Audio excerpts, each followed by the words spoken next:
Okay, this is take two of the season finale. Okay, guys, so welcome back to the Take Over Pressure podcast. I'm Desiree, host. If you're new here, thank you for watching, tuning in. So, if you watched my last episode, you probably heard me saying that I would do a three-part season finale. Scratch that. This is just the season finale.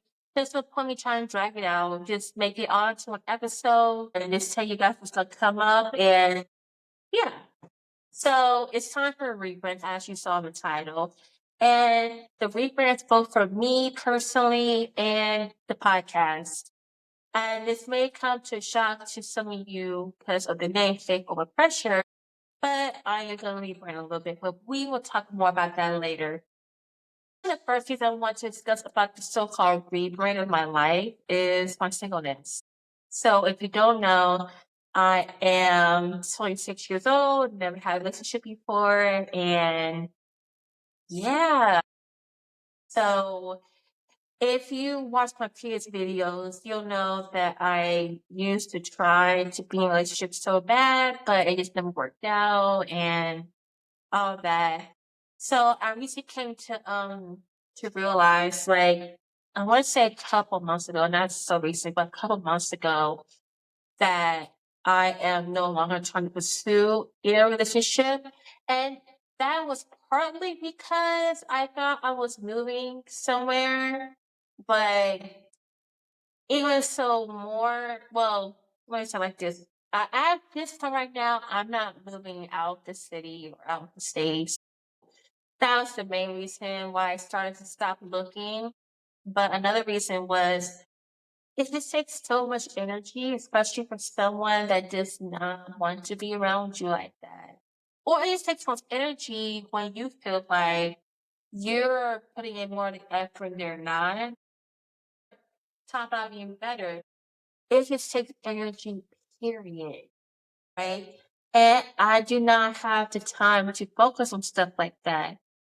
And I came to realize that I am using my singleness as a training ground for my life and not just a waiting room. Because so many women, whether you're the woman of the world or Christian women, they use singleness as a waiting room, trying to wait for their so-called perfect person to come along and like save them or to make them happy, which is not the case. And I see more and more women getting out of this mindset, which is good because it is important to develop yourself while you're in the season of singleness versus when you're with someone and cause some issues. We get so discouraged because it doesn't come in our timing and we give up on it. Because I know I had. I'm just speaking from personal experience. But recently, even when I found out I wasn't going to move when I thought I was, that I'm like, I just need to focus on something else. Therefore, I'm not gonna do dating apps. I haven't been on those in a while because, quite frankly, for me, they just don't work. Out of all the people I've so-called matched with, I've only been on 2 dates and a 2-year time span. And majority of the time, they just say hi and then that's it. They don't even want to continue the conversation on the app. I mean, it's just waste time. And also, I came to the conclusion that if I was not single, you guys would not see me on this type of platform. I'm trying to show the love of God through this type of medium. So I just came to that conclusion a while back. So I just wanted to share that. So that's one thing of the rebrand I would like to share is my singles portion. The next portion will be about the career and finance part. So as you guys know, I'm a phlebotomist, and if you look it up, usually it does not pay that well. It pays like maybe just for you enough to survive. Not even to say, in my circumstance, in my opinion at least. The people around me that are phlebotomists are honestly are in the same situation. Either working a job like I am, or they they have someone to support them or they live with someone. So that tells you right there that, at least for me personally, this career is not enough. Also, I've been in this for 3.5 years now, and I would say by the 6th month, I'm like, oh no, Desiree, you cannot do this for the rest of your life. It's just so monotonous. And yeah, you're helping people, whether that be in a hospital or a blood center, but it's just the same thing. You stick, and it's really not that hard to me. It's very easy to get into because it's such a low entry barrier job still. I mean, if you need something to do, go do it, But for me personally, when people say, what do I love about my job? I cannot really say what I love about it. I can say stuff I tolerate about it, but love, no. So I've said this before. I'm trying to get into another career. It's kind of hard because I do not have a degree, and it's very hard for me to go back in school because of my situation. To be quite frank with you, as we've all seen, people with masters and doctorates have a hard time getting good jobs. I don't know specifically in this situation, getting a degree would help me in this economic we were in America at least. I don't know we watching, but in America at least. So I don't really know if it would help me at this point. I'm trying to get into the career that, for one, I can at least somewhat enjoy, if not tolerate, and that will provide the lifestyle I need. Now, I'm not saying money is everything. However, for me, I view a job as something I can tolerate for 8 hours of the day or whatever, and enough to sustain the life I want. That's how I view a job, to be honest. And if I like it, bonus. If I don't, if I can tolerate it, that's fine. Because to be honest with you, I did not see myself working a job until I was 6 years old. I really don't. I see myself either be successful in this platform or so another type of business of my own. Me personally, I do not like being told what to do.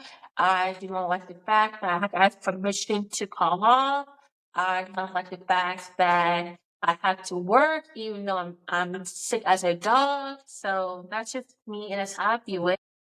No, not everyone's meant to be an entrepreneur, but I know for me, God has given me that calling. So I will take steps to pursue that one way or another. Therefore, I am looking at a job. The most important to me is A, does it pay enough for me to sustain the life I want and to save?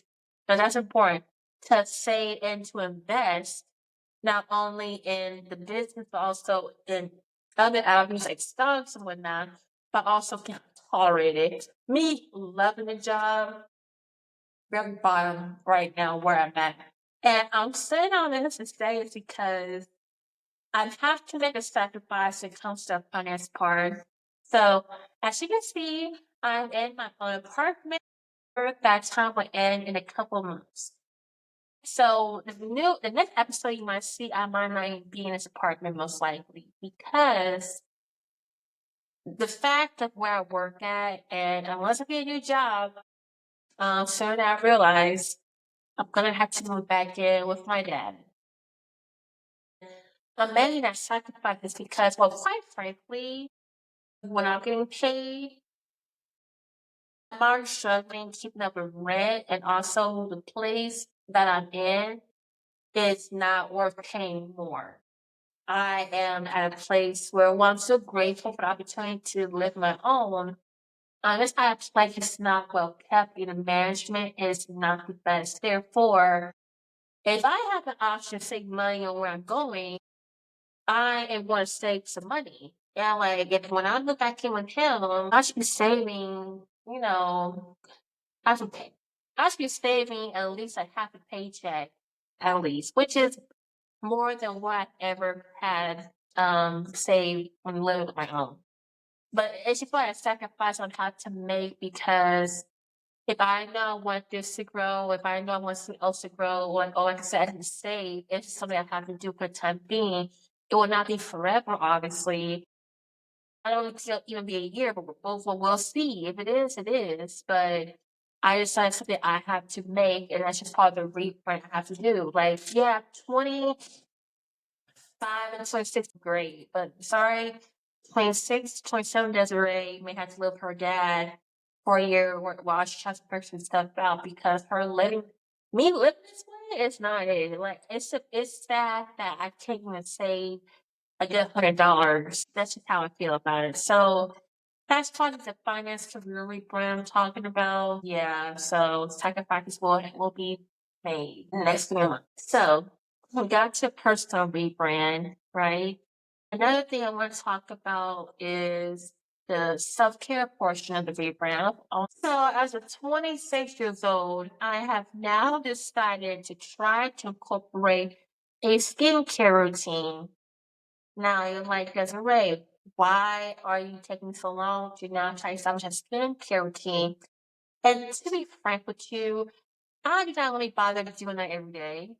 Even if it's like 3 steps, I still do not really bother doing that because I'm too tired. I just don't care. It ain't like my skin is terrible, but I know it needs maintenance still, and I just don't care to do it. But with this rebrand, I figured, well, a woman that I want to become has a skincare routine to be red stuff and to help nourish her skin.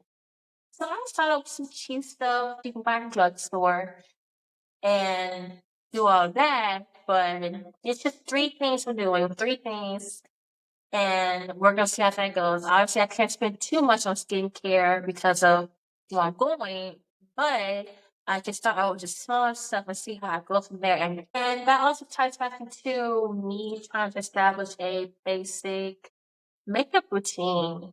Because if you know me in real life, I do not wear makeup. For me, as long as I have good hygiene, hair is slicked back on my face, I don't care really. But sometimes it is nice for the makeup to look good.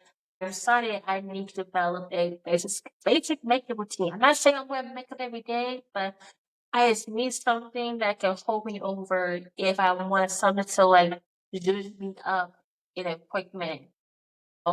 I decided to use stuff like some skin tints, as you can see, some blush, some like lip gloss or lipstick, well, maybe a lip liner here and there. That's it, really. So that takes you like 5 minutes to do. Then the last topic I want to discuss is what you came here for, the podcast rebrand. So, faith or pressure, the name obviously relates to faith, God, Christian life, and all that. And while the podcast was still mainly revolve around that, I feel like I put myself in a box when I made the name and when I started the podcast. I still want to spread the word of God and show people his love and grace through his platform. However, I want to talk about other stuff as well. I want to interview people that may not be the most Christian people, but they have so good insight. Like, for instance, I'm thinking of interviewing some entrepreneurs of how they got started their journey. Thinking of interviewing people on how to avoid certain things in life or their globe journey and all that. The reason I am that's kind of a rebrand is because I just want to explore other things and that can still tie back to being about God. And we will still do some episodes, obviously. And it might be confusing at first, so I'm going to try to explain it. So there'll be some episodes where we're going to sit down with the Bible and talk about the verses, talk about some stories. I want to discuss like the woman at the well. I also want to talk about other stuff like I don't know, related to some current events and from a Christian life perspective. Or I want, like I said, interview people that may not mention this faith, but I know it's from my faith perspective in it. And we're going to tie it back to that because everything is rooted in the Word of God, whether we want to realize it or not. And that's in my opinion. That's just something I wanted to say. That's where rebrand coming from. I do not want to be a box because the what you want to call it, niching. I feel like is no longer a requirement to be successful. I feel like being a person of a niche is no longer a requirement. Therefore, I want to talk about what I want to talk about. However, I still will glorify God in its sense.